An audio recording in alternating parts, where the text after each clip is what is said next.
Ini kita belajar di Markus pasal yang keempat.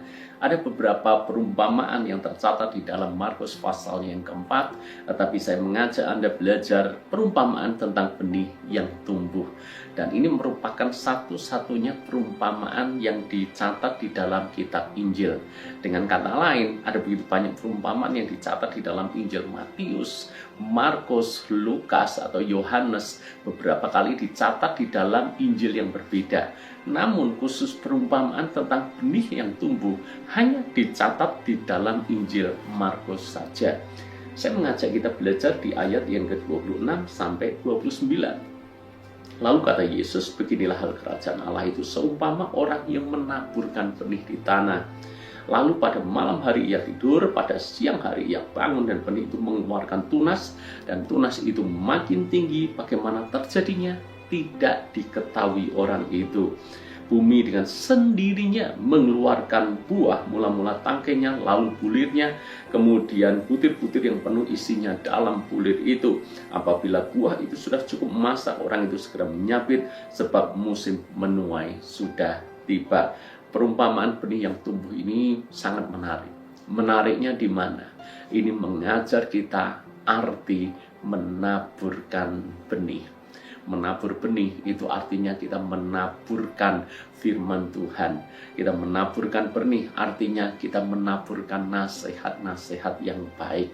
Menaburkan benih artinya adalah kita mengarahkan seseorang untuk melakukan hal-hal yang baik.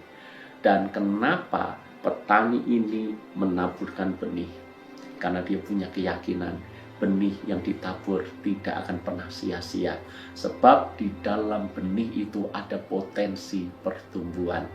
Dan yang kedua, petani itu hanya mengusahakan bagaimana supaya benih itu jatuh di tanah yang tepat, dan dia mengusahakan kondisi yang ada di sekeliling benih itu mendukung daripada kehidupan dan pertumbuhan benih itu.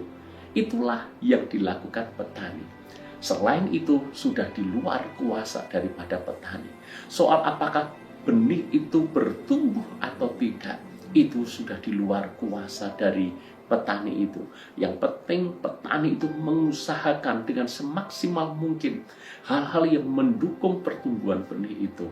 Kapan bertumbuhnya benih itu, berapa lama benih itu akan bertumbuh, hasilnya nanti seperti apa, sudah di luar kendali daripada si petani. Sebab Alkitab menulis seperti ini, bagaimana terjadinya tidak diketahui petani itu. Tidak tahu petani itu kapan tumbuhnya, tiba-tiba sebesar apa, tidak tahu. Dan ayat berikutnya mengatakan, bumi dengan sendirinya mengeluarkan buah. Apa maksud daripada perumpamaan Tuhan Yesus ini?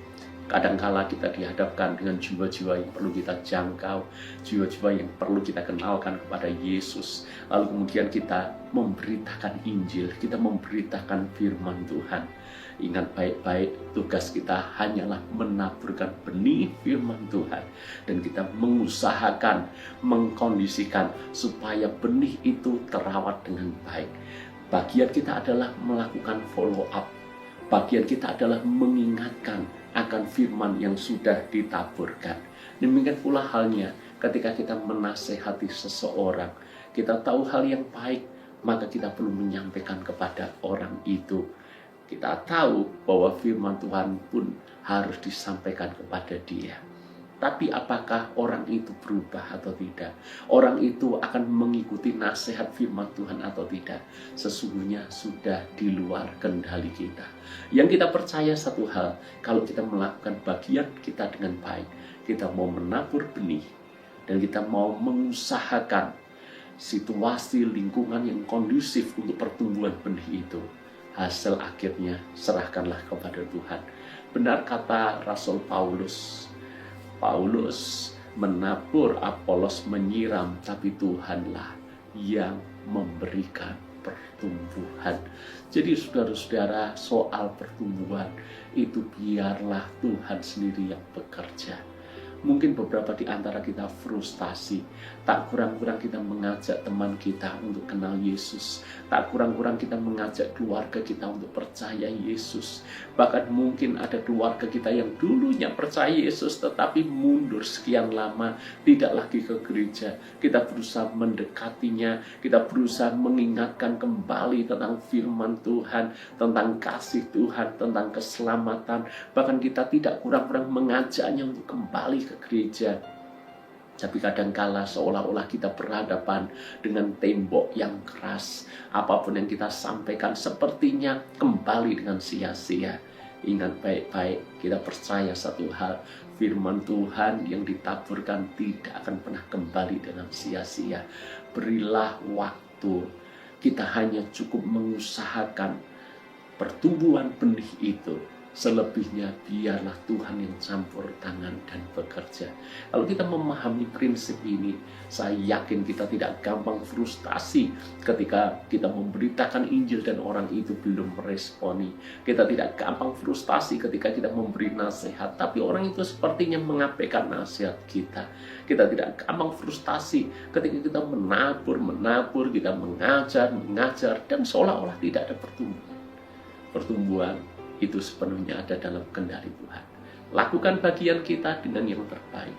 Percayalah Tuhan juga akan melakukan bagiannya yang terbaik buat kita semuanya. Tuhan memberkati.